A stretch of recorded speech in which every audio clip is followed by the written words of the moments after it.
Welcome Shimstars. Welcome to the mathematics class. Today we will do lesson 17 symmetry. This chapter is to be covered under AAC, that is alternate academic calendar. So first have a summary of this chapter. Contents of this chapter are symmetry, line of symmetry, symmetry of some geometrical figures. Students, look at all these pictures. In all these figures, you can see this dotted line. See, you can see this dotted line. You can see the two halves here.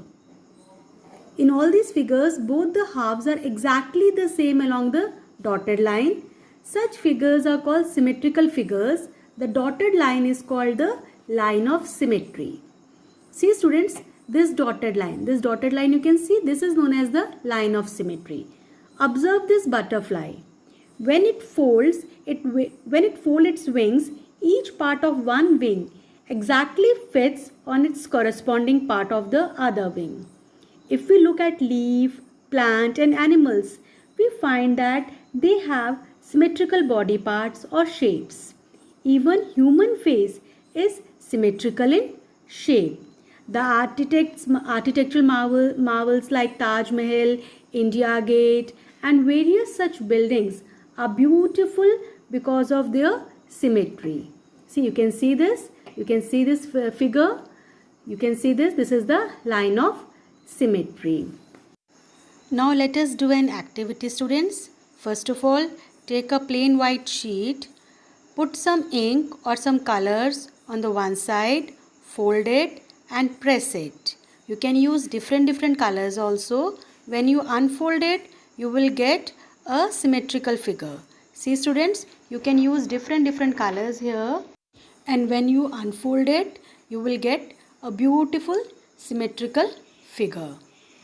And this line is known as line of symmetry.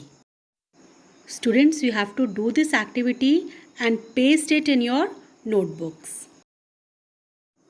Symmetry in geometrical shapes. A square has 4 lines of symmetry.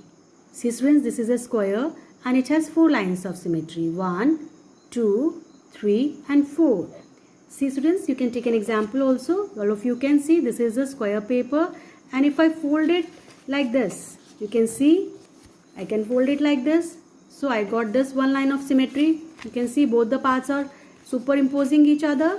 So one line of symmetry is this. Same way, if I fold it like this also, again you can see both the parts are superimposing. So I got one more line of symmetry like this. Now if I fold it diagonally, again you can see both the parts are superimposing. So again I got this line of symmetry. You can see this crease.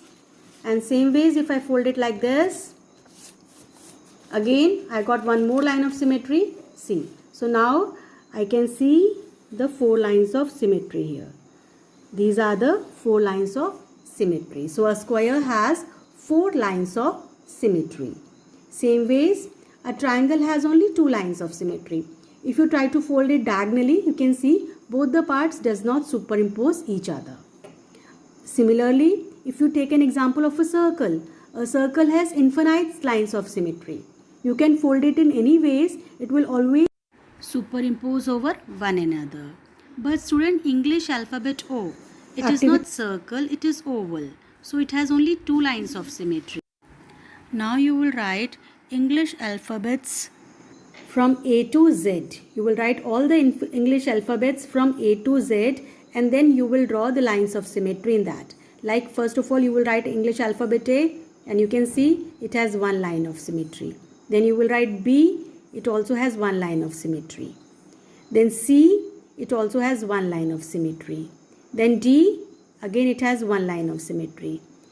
E, again it has 1 line of symmetry. F, it has no line of symmetry. Then G, again it has no line of symmetry. Here H, it has 2 lines of symmetry, 1 and 2. So you will write all the English alphabets from A to Z, and you will draw the lines of symmetry in that. See students, like this you have to make the chart. Thank you Shemstars. That's all for today. You can drop your queries on the Google Classroom.